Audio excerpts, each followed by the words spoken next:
Ollie Greene, the Greene Guy here from Better Plants.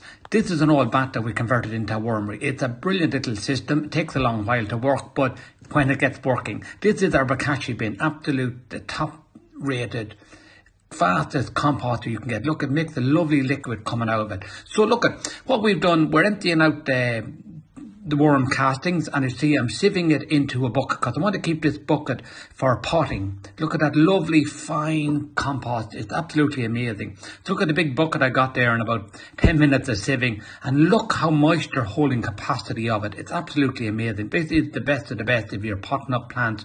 So now we're on to our bigger compost heap. We put in everything into it. So we put in all our food, or not our food scraps, all our garden waste, loads of cardboard. We've saved so much money through the years using this system, emptying all the papers from the blue wheelie bin into it. It's absolutely amazing thing to do.